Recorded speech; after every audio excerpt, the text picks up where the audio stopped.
Nous distinguons divers degrés d'amour. Le premier, c'est la peur d'offenser Dieu. Qui maintient son âme libre de toute pensée mauvaise a atteint le second. Le troisième est celui de l'âme qui porte sensiblement la grâce en elle. Le quatrième est l'amour parfait de Dieu, et celui qui le possède a dans le corps et dans l'âme la grâce de l'Esprit Saint. Son corps est sanctifié, ses os seront incorruptibles. Celui qui vit dans une telle sainteté est libre de toute cupidité, de toute passion. C'est la charité qui enveloppe tout, et les choses de la terre ne touchent plus l'âme. Et bien qu'un tel homme vive dans le monde avec les autres, il oublie les choses de ce monde, dans son amour pour Dieu. Il y a des hommes qui ne craignent pas la mort, et qui disent avec Saint Simon, « Laisse aller maintenant, Seigneur, ton serviteur », Luc 2, 29. Je connais un homme que le Seigneur visita par sa grâce. Si le Seigneur lui avait demandé, « Veux-tu que je te donne encore davantage ?» il lui aurait répondu dans son impuissance charnelle, « Seigneur, tu vois, si tu me donnais plus, j'en mourrais. » Car la puissance de l'homme est illimitée et ne peut contenir la plénitude de la grâce. Le Seigneur est monté au ciel et nous attend. Mais être avec Dieu veut dire lui être semblable. Aussi devons-nous être humbles et simples comme des enfants et servir le Seigneur.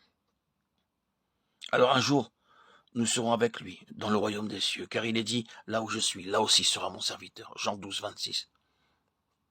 Maintenant mon âme est découragée et abattue. Mon esprit n'est pas pur, mes péchés m'écrasent et je n'ai plus de larmes. J'ai perdu la joie et la paix, mon âme est impénitente et fatiguée des ténèbres de la vie.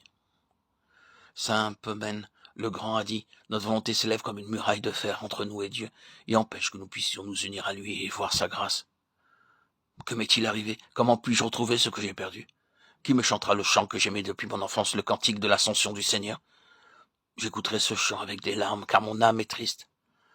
Lamentez-vous avec moi, oiseaux et animaux sauvages, pleurez avec moi, forêts et déserts, consolez-moi, ô créatures de Dieu. Celui qui a expérimenté la douceur de l'amour de Dieu, c'est que le règne de Dieu est en nous. Luc 17, 21. Bienheureux celui qui a aimé l'humilité et les larmes et a eu en horreur les mauvaises pensées. Bienheureux celui qui aime son frère, car notre frère est notre vie.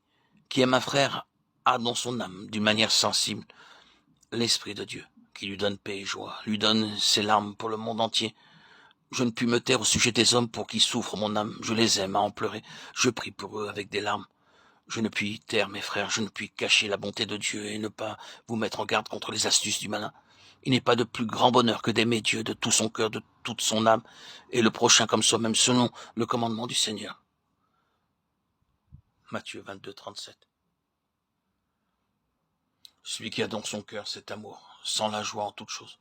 Mais sans lui, l'homme ne peut goûter la paix. Si quelque chose l'excite, il accuse les autres, comme s'il l'avait offensé, et ne comprend pas qu'il est coupable, ayant perdu l'amour de Dieu. Et voici qu'il condamne et méprise son frère.